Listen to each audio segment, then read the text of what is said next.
Greetings everyone. We are the Group 7 and we will be presenting the title of the Person and Family Relation Code of the Philippines, which is Adoption. But first, let me introduce the group. So I'm Eliza Caranja, and I have with me Ms. Ishan Gonggongo, Ms. Karen Ibanez, and Mr. Tyler Marquez. Unfortunately, Mr. Marquez won't be able to speak due to his tonsils, but his presence and contributions are enough to support the group presentation. So, let's begin.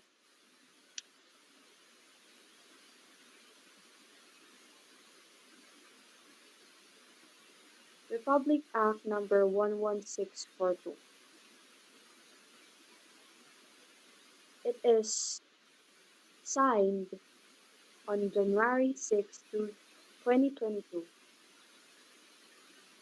Former President Rodrigo Duterte signed the new Republic Act number 11642, entitled the Domestic Administrative Adoption and Alternative Child Care Act, in replace for the RA 8552, which is the Domestic Adoption Act of 1998.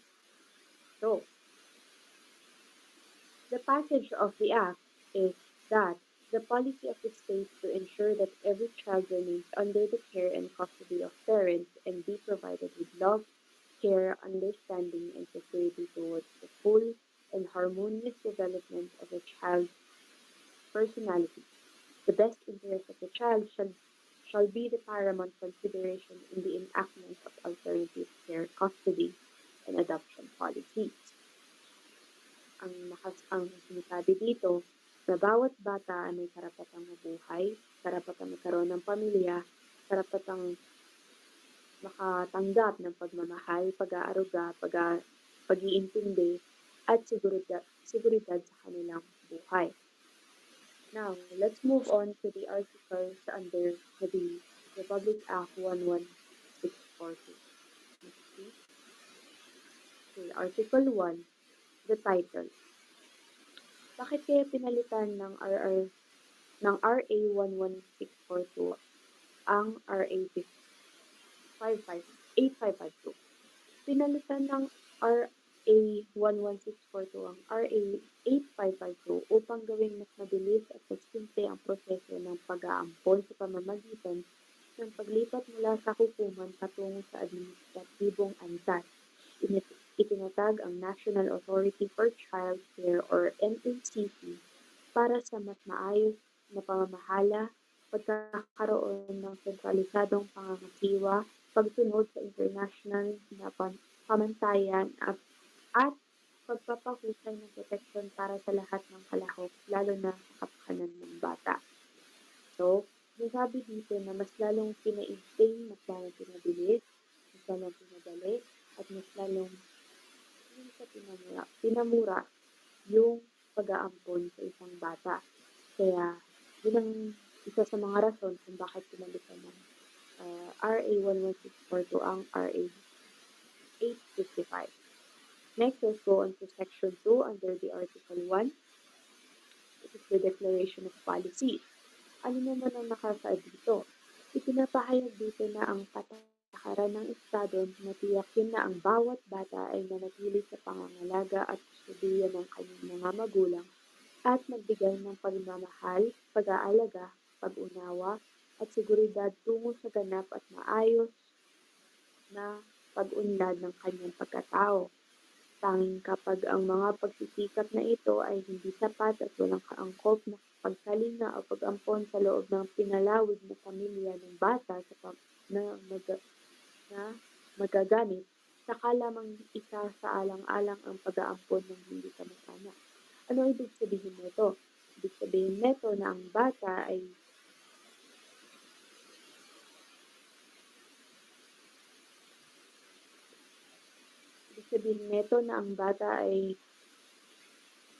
may karapatang makatanggap ng pagmamahal, pag-aaruga, pag-iintindi at seguridad sa kanyang, kung hindi sa kanyang mga tunay na magulang, maaaring sa kanyang mga kamag-anak tulad ng mga auntie, uncle, grandparents, Pero kung hindi man ito maibigay sa bata, ibig sabihin nito, dito na papasok yung idea kung saan ang bata ay available for adoption sa mga hindi niya kamag-anak.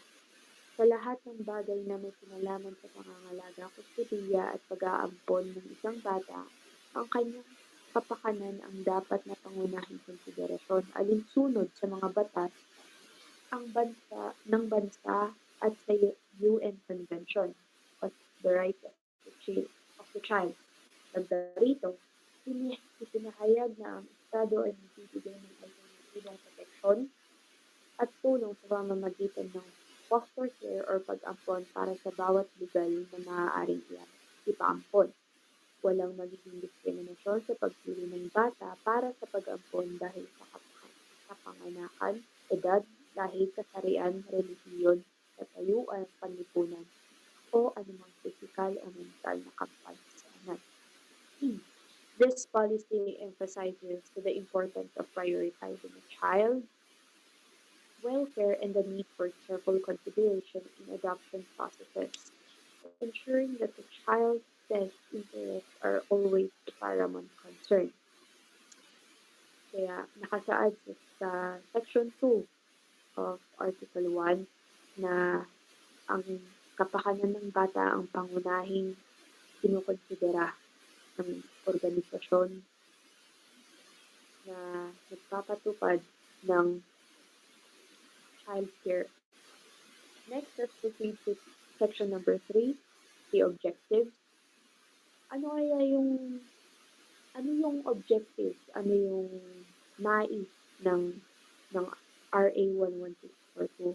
Kaya nila ipinatupad ito. So their objective is to streamline or simplify the adoption process, prioritize the best interest of the child, enhance family-based care, improve efficiency, align with international standards, protect children's rights, support adoptive families, and strengthen alternative child care system. Yan. So, gaya ng sinabi natin kanina sa section 2, ay sa passage ng RA 11642 na mas pinagali nila ang pag-aampon para sa mga gustong umampon, para sa mga batang naghahanap ng maituturing nilang pamilya. Now let's go on to section number 4 of the Article 1. Is the definition of the term. Yeah, so we have adoption. What is adoption? A legal process by which a child becomes a full or permanent member of a family with the same rights and obligations, just like a biological child. So that is actually self-explanatory. Number 2, we have administrative adoption. Adoption managed and processed by the NACC or the National Authority Child Care, and rather than through the traditional court system. We also have alternative child care. What is alternative child care? It includes various forms of care provided for children who cannot remain with their biological families, such as foster care, group homes, and other temporary or permanent care arrangements. Next, we also have biological parents. I think this is self-explanatory. We also have legal guardian. It is an individual appointed by a court to make legal decisions for a child, usually in the absence of the biological parent. So, example nito is yung grandparent, yung auntie, uncles. Next, we also have relative adoption. Adoption by a relative of the child, such as a grandparent, uncle, aunt, or cousin. And we also have rescission of adoption. It is the legal process of canceling an adoption, effectively restoring the child's status before adoption. Okay.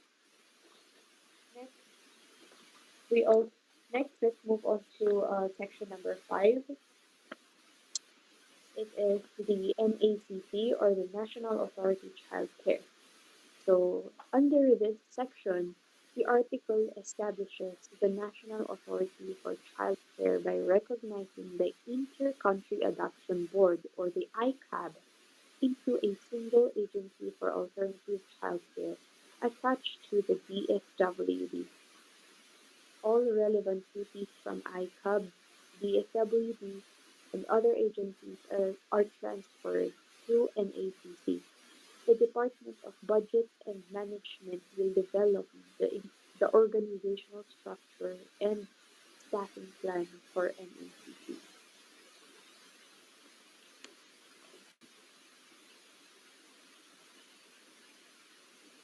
Ah, pardon me. Section number 5 is under article number 2. So, nasa article number 2 na pala tayo.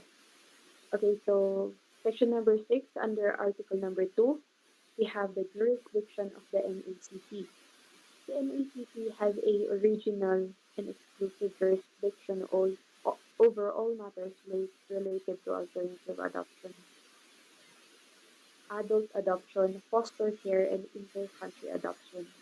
It also has the authority to impose penalties for violations of this act. Yeah. So section number 6, it is the composition of NACC. So NACC as an establishment. The NACC is established as an agency responsible for overseeing adoption and alternative child care. So, ang ginagawa nila dito is tinitignan nila kung tama ba yung proseso ng uh, ampon, kung dumaan ba sa tamang proseso, kung maayos ba, at kung nako-consider ba yung kapakanan ng bata. So, we also have NACC as a composition. So, the NACC is composed of a chairperson. So, yan, pinangungunahan ng PM, ang NACC ng isang chairperson, and several members appointed by the President of the Philippines. The agency structures include representatives from relevant government departments, child welfare organizations, and other stakeholders. Okay, so section number 8 under article number 2, we have the functions of the NACC. So ano ba yung mga ginagawa ng NACC? Okay, so first we have the adoption oversight. NACC is responsible for managing the administrative process of adoption, including approving and processing adoption applications. So, gaya nga na sinabi natin kanina under section 7, um, ang NACC, sila ang may trabaho or sila ang nagmo-monitor kung tama ba, kung dumaan ba sa tamang proseso ang pag-ampon, at kung umaayon ba sa batas, at kung kumpleto ba ang requirements ng mga mag-aampon. Next, we also have the alternative child care services. The NACC oversees the implementation and regulation of alternative childcare services such as foster care and residential care. They also have this so-called policy formation. The agency formulates policies, guidelines, and procedures related to the adoption and child care. They also have this monitoring and evaluation. NACC monitors and evaluates the effectiveness of adoption and child care programs and services. Lastly, they have this support and advocacy. The agency provides support to adoptive families and advocates for child welfare and protection. So makikita natin, mapapansin natin sa functions ng NACC na talagang ang pinaka main goal nila, pinaka-focus nila ay yung mabigyan ng magandang buhay ang isang bata, na ma-provide ang isang bata ng isang mabuting pamilya, na kung saan yung bata ay nakakatanggap ng ng mga ng rights na gaya din ng isang biological na anak. Okay, so last, we go on to the last section of the article number 2, which is section 9, entitled RACO. So RACO means Regional Alternative Child Care Office. So, ano ba yung ginagawa ng Regional Alternative Care Office? It it im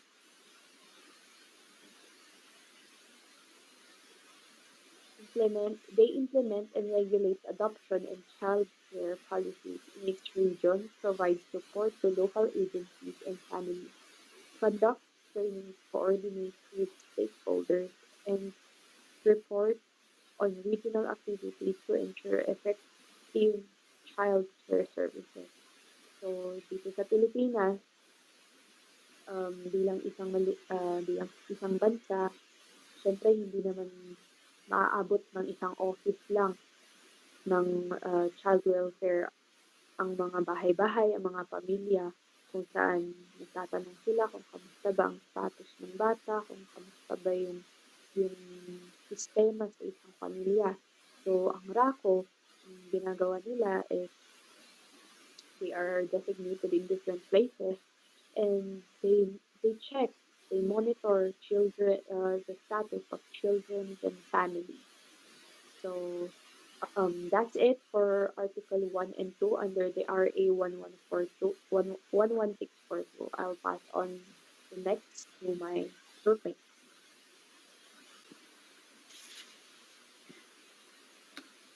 So let's move on to Article 3, which is the declaration of a child legally available for adoption. So in this first section, palagay na the Declaration of Availability for Adoption of Involuntarily Committed and Involuntarily Committed Children. So let's define first what is the involuntarily and voluntarily committed children. So yung voluntarily committed children is a child whose parent or guardian willingly relinquishes parental authority to the Department of Social Welfare and Development or any authorized agency or institution. So, next is yung involuntary. Sila naman yung they are the one who has been permanently and judicially deprived of parental authority due to abandonment, substantial, continuous or repeated neglect, abuse, or incompetence to discharge parental responsibilities. Bunga ng mga abuses and abandonments. Next one, who may file petition for the CDCLAA. So the head or executive of a licensed or accredited agency can petition for CDCLLA.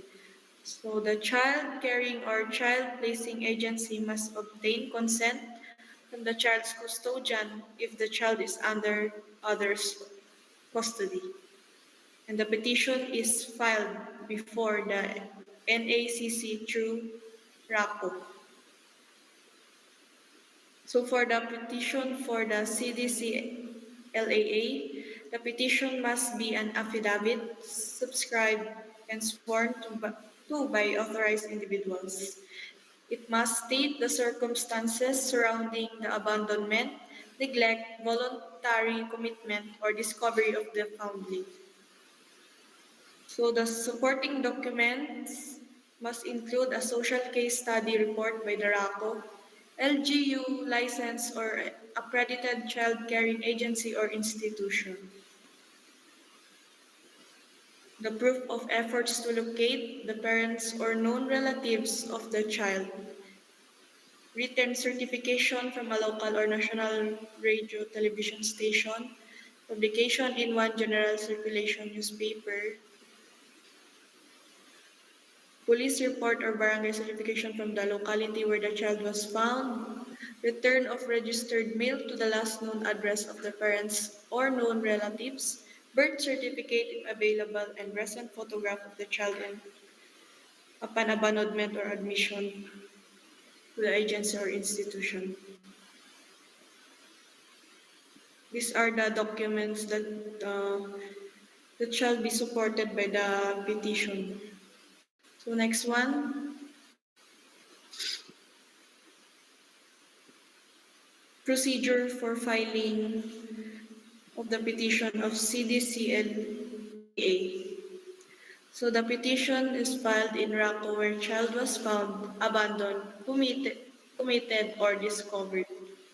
Then RACO examines petition and supporting documents. Notice posted in locality and social platforms for 5 consecutive days. If the petition found insufficient, care is put on hold and returned to petitioner for additional information. And the RACO renders recommendation within 15 working days and transmits it to executive director.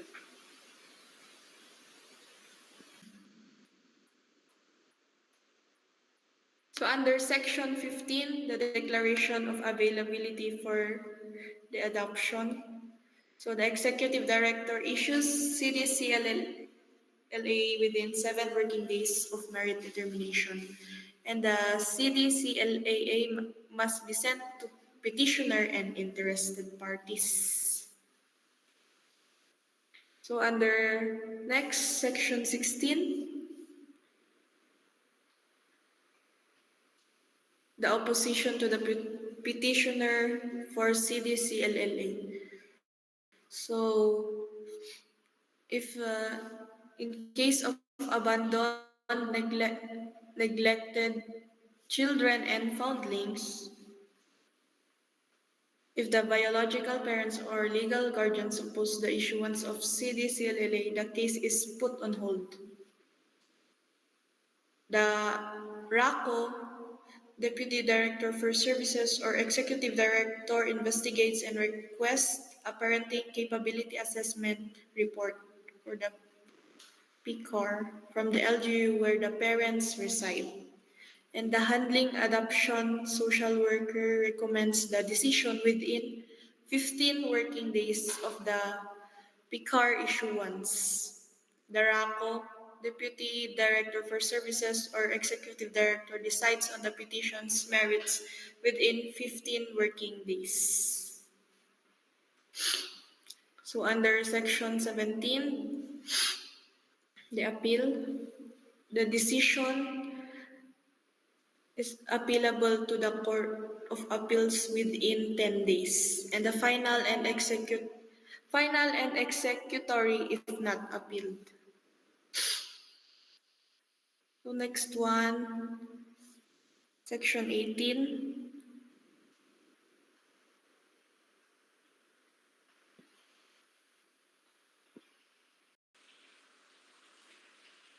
Under section 18, meron dito yung certificate declaring a child legally available for adoption. This is the final written administrative order from NACC declaring the child is abandoned and neglected. And under din dito sa section 18, tinutukoy din dito yung process ma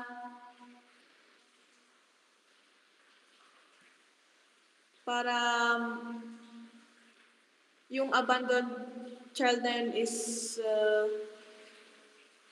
legally and prepared for adoption.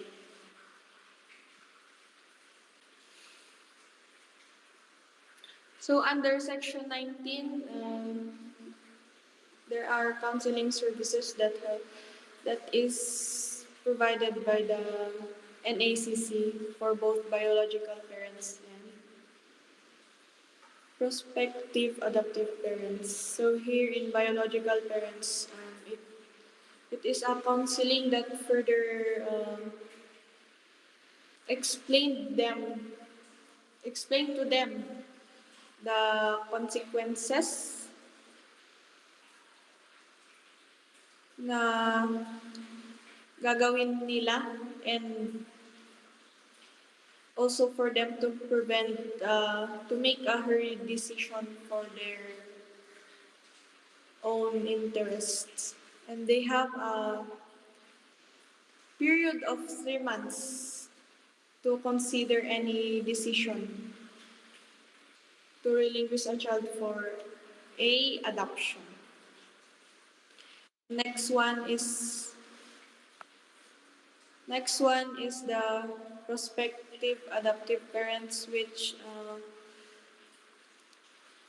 dito naman is mga forums, seminars about adoption to prepare them for effective parenting for the future sa mga ma-adapt nilang mga bata.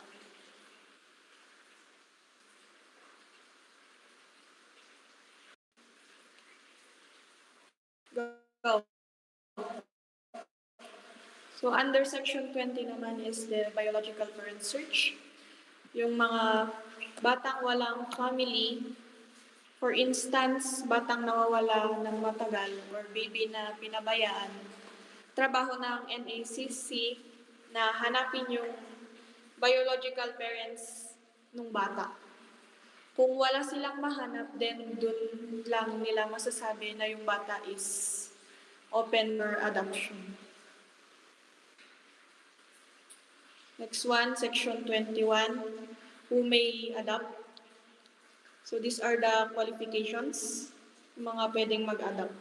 So, any Filipino citizen of 25 years of age or at least 16 years older than the child or adoptee. Or adoptee. Legal guardian, foster parent, Philippine government officials or employees deployed or stationed abroad, foreign nationals, and one who seeks to adopt the legitimate child. So, kasali din dito sa qualification for as long as the statutory qualifications, exclusions, and requirements for adoptions are met. And lastly, section 22. Who may be adopted? Sino naman yung mga pwedeng ma-adopt? First one is a child who has been issued a CDCLAA. Next one, legitimate child of one spouse by the other spouse. Illegitimate child, a foster child, a child whose adoption has been rescinded, a child whose biological or adoptive parents have died, and a relative of the adopter. That's all.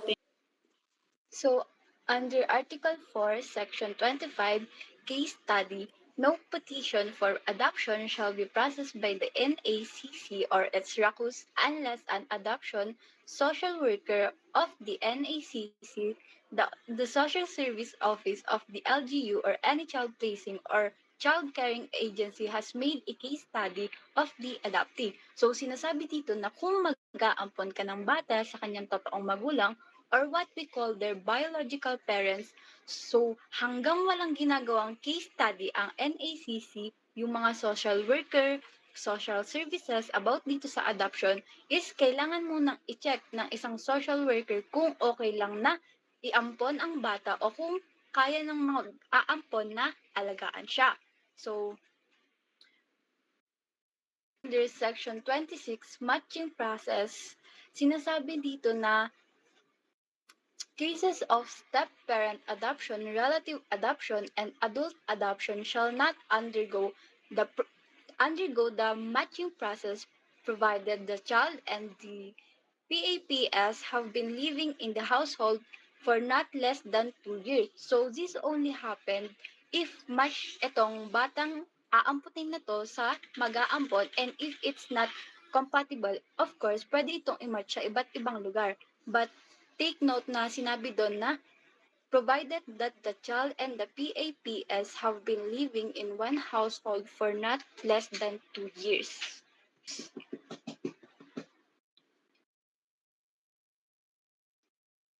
Okay, under here, Section 27, personal appearance of prospective adoptive parents. So, of course, di ba, sinasabi sa Section 25 na kailangan ng case study para sa adoption. Of course, here in Section 27, we really need to look to their personal appearance of prospective adoptive parents para masiguradong kaya and gustong mag-ampon ng mga taong mag-a-adopt. Under Section 28, issuance of pre-adoption placement authority, once a child is matched to an approved PAPS and was subsequently accepted by the NACC through the RACU, shall authorize the pre-adoption placement of the child of the PAPS if recommended by the appropriate social worker that there is need a supervised trial custody prior to the filing of petition for adoption. So, sinasabi dito na hindi na kailangan ng permission dun sa kamag-anak nung adoptee if aampunin man ito nung mag-a-adopt. Section 29, supervised child custody upon the recommendation of the adoption social worker of need for STC and after the matching process and issuance of the PAPA and NACC through the RACO shall give the adopters an STC over the adoptive for period for not more than 6 months. So here at Section 29, the social workers will still look for this child for 6 months while nag-a-adjust pa lang tong adopted sa bago niyang family or sa nag-adopt sa kanya. Under here sa Section 30, petition for administrative adoption. So, after ng 6 months na, di ba, sabi dito sa Section 29, after 6 months na tumira yung adoptee sa mag-a-adapt sa kanya is kapag nakita nilang compatible to after 6 months, so pwede na silang mag-apply for administrative adoption para maging legal na anak yung ina-adopt. Okay. So, under Section 31, where to file the petition. The petition together with complete and original supporting documents shall be filed by the petitioners with the RACO of the city or municipality where the POPs reside. Upon receipt of the RACO of the petition and its supporting details or documents, a copy of petition shall be published once a week or thrice successive weeks in a newspaper or general circulation. Here under Section 32, so after the petition for applying to be its legal child, still the decision is magre-rely pa rin dun sa paper document na naipasa sa office ng NACC. Under Section 33, objection to petition. So here in Section 33, di ba, as I've said earlier, nakapag-file ka na ng petition and after 6 months naging komportable sa'yo sa custody mo yung inadopt mo and pwede mo na siyang i-adopt kasi nakapag-file ka na ng petition pero may nagsumbong sa NACC or sa mga social worker ng mga bad doings mo na or mga habit na hindi pwede or makakasama sa child is pwedeng hindi matuloy yung pag-aampon mo sa bata. Section 34, Order of Adoption.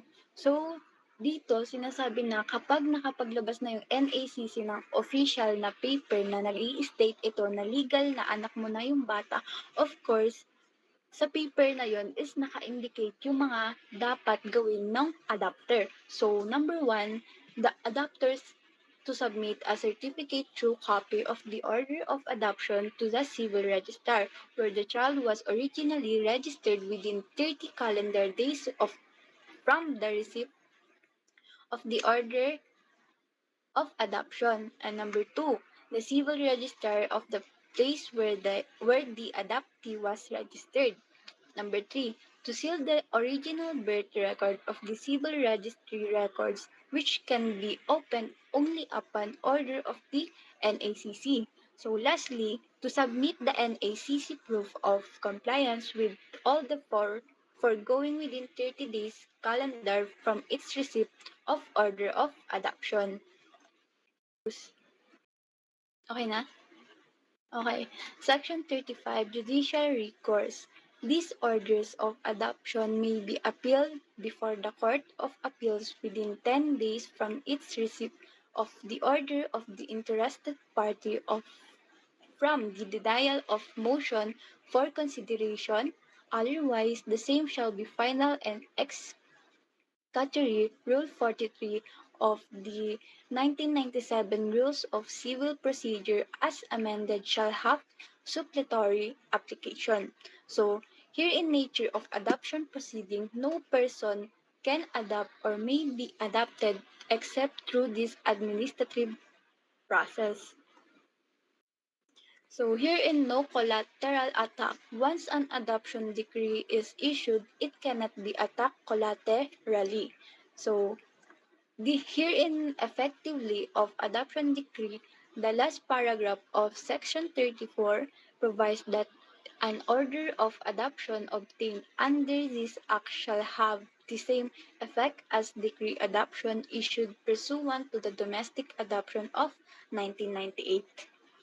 Article 35, Trial Custody. No petition for adoption shall be finally granted unless and until the adopting parents are given by the courts of supervised trial custody period of at least 6 months to assess their adjustment and emotionally pertains or the legal union during the period of trial custody.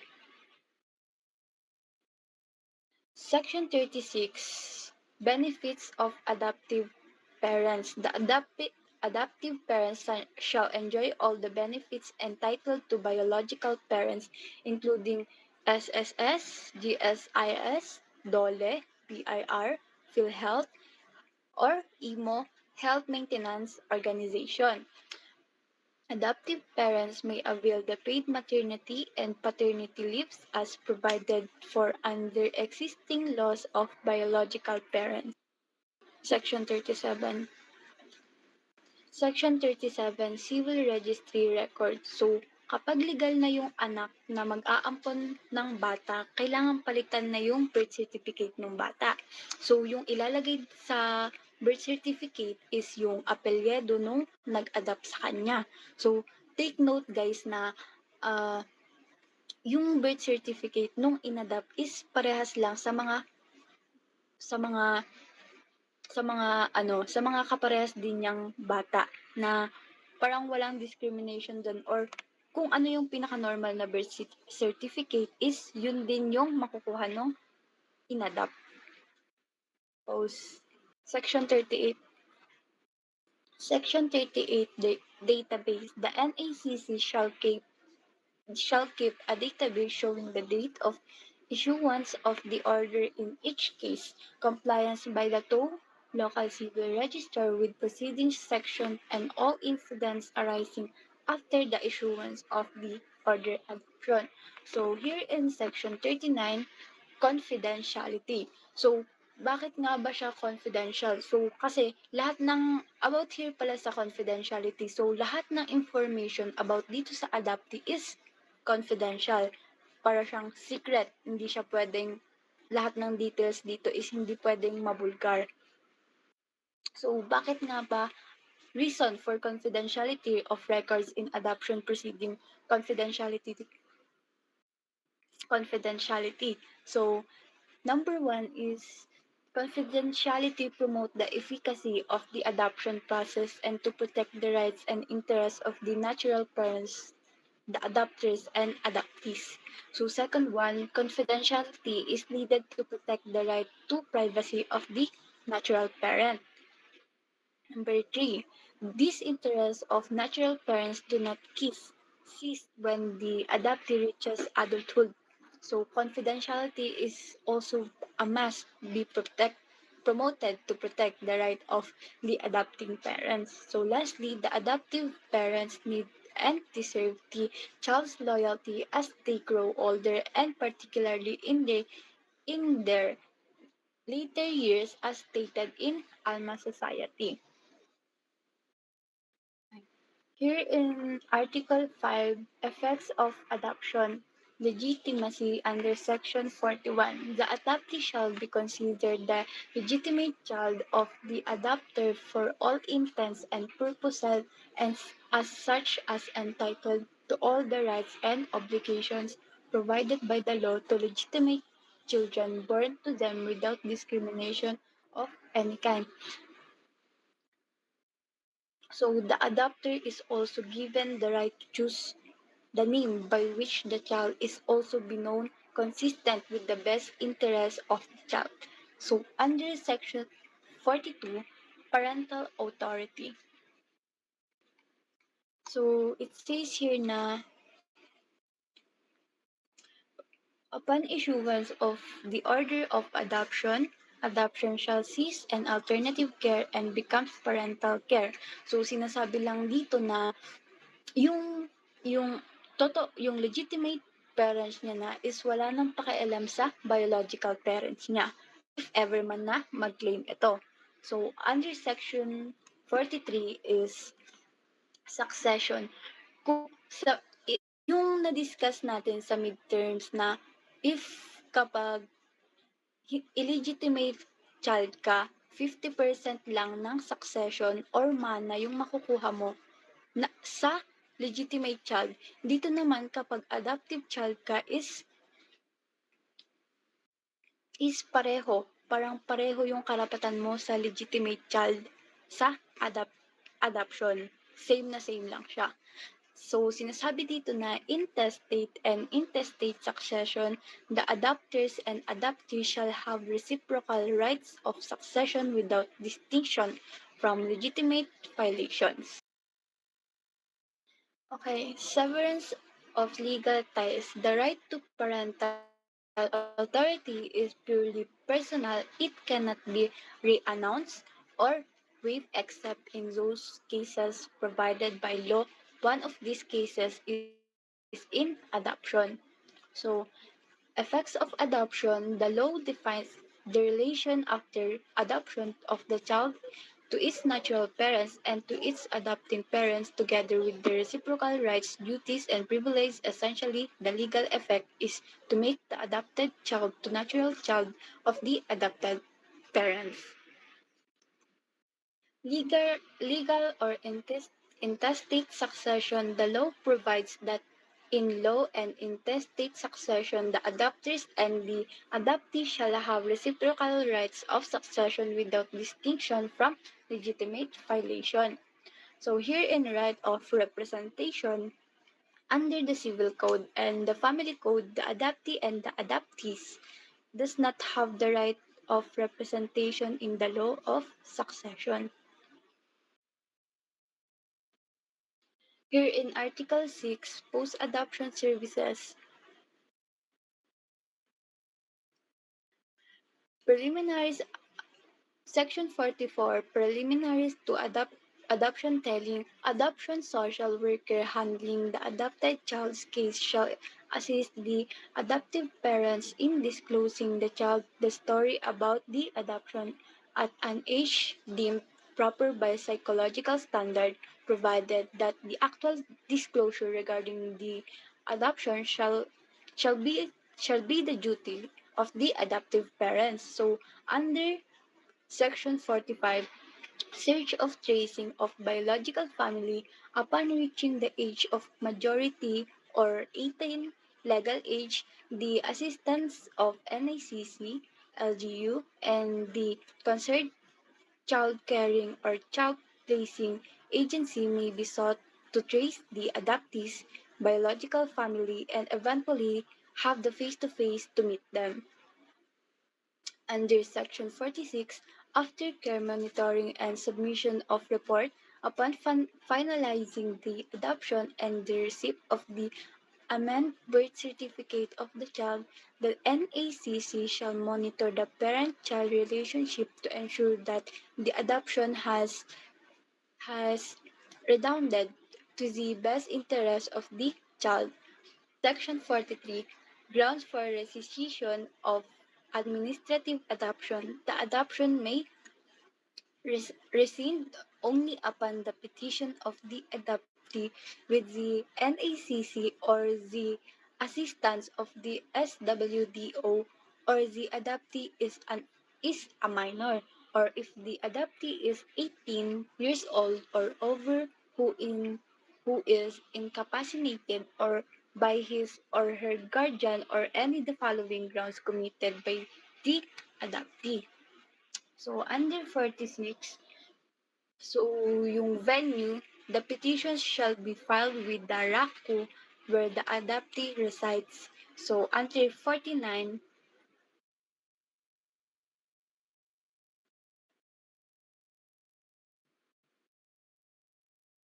so, time within which to file petition or rescission upon existence of any ground or grounds mentioned in Section 47, yung sinabi ko sa Section 47, if may repeated physical or verbal maltreatment or attempt on life of the adoptee, or sexual abuse or violence or abandonment and failure to comply, is pwedeng-pwedeng mag-report yung adoptee sa NACC or social worker, social services, ganun.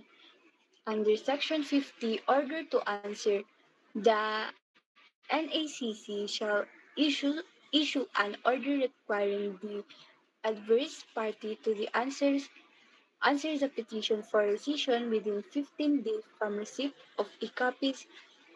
So the order and copy of the petition shall be served on the adverse party in such manner as an NACC may direct. So under Section 51, decision. If the NACC finds that the allegation of the petition for rescission are true, it shall render a decision ordering the decision of administrative adoption with or without cause as justice requires.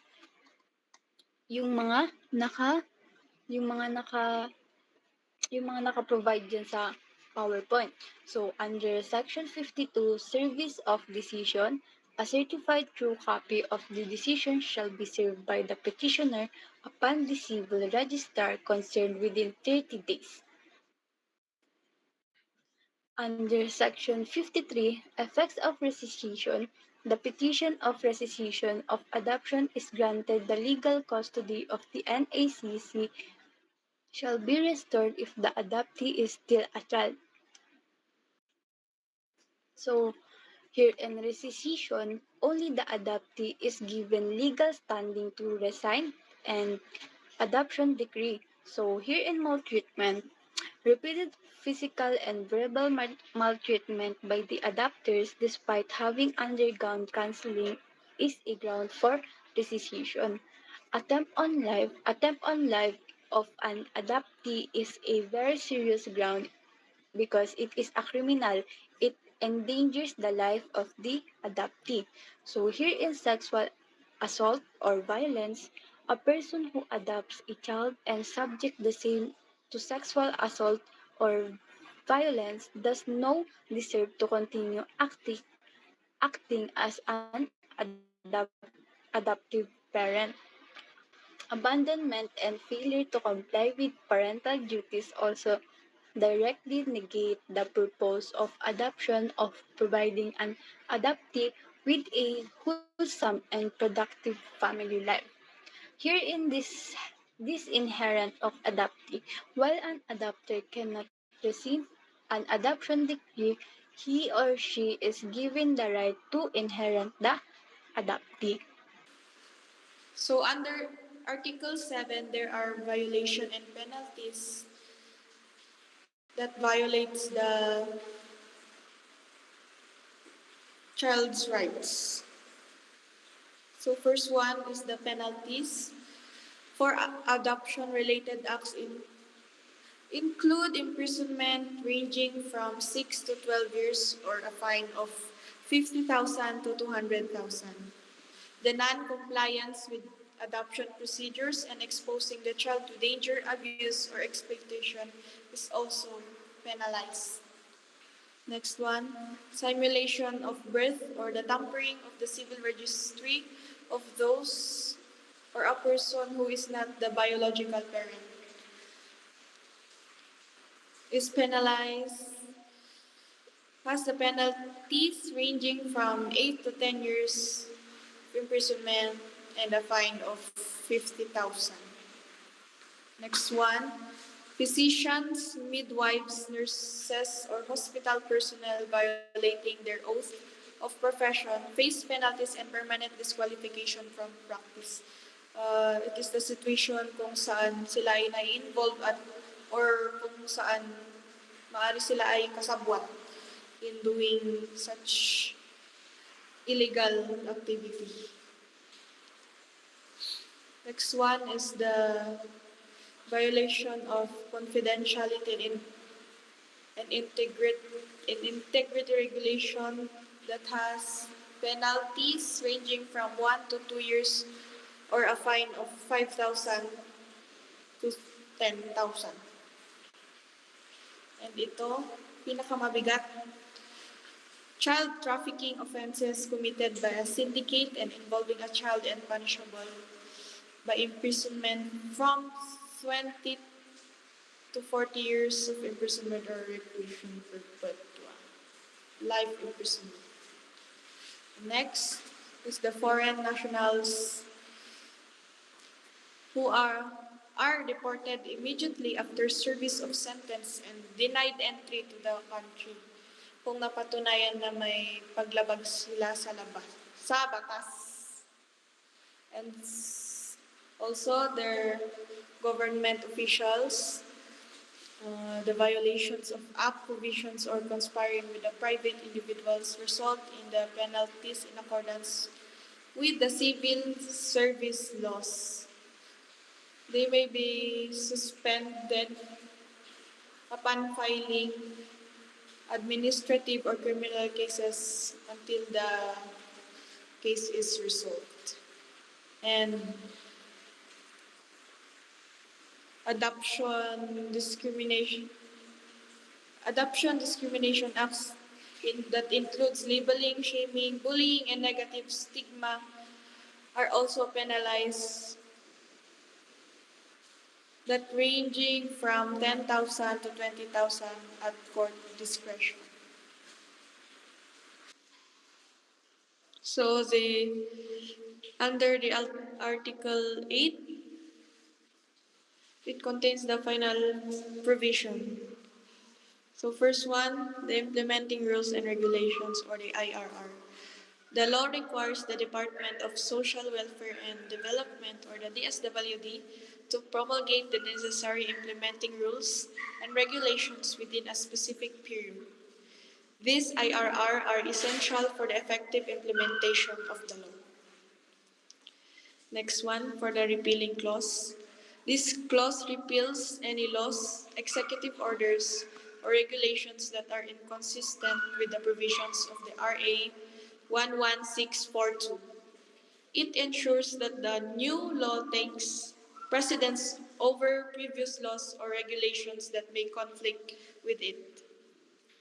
So for the separability clause, this provision states that if any part of the act is declared unconstitutional or invalid, the remaining portions shall continue to be in effect.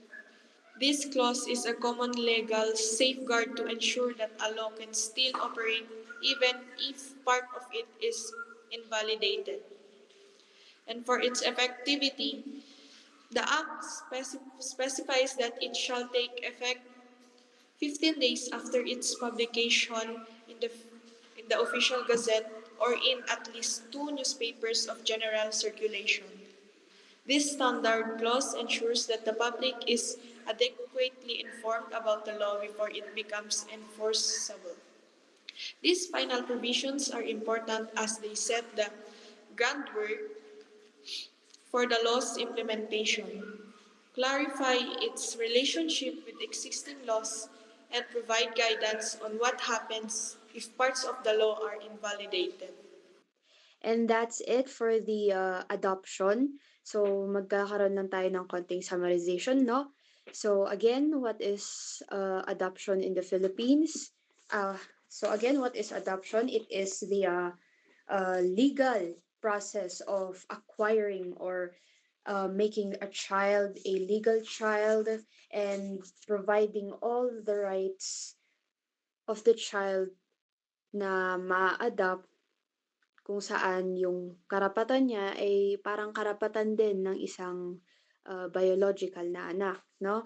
So, RA 11642, it was signed by our former President Rodrigo Duterte on January 6, 2022, no? And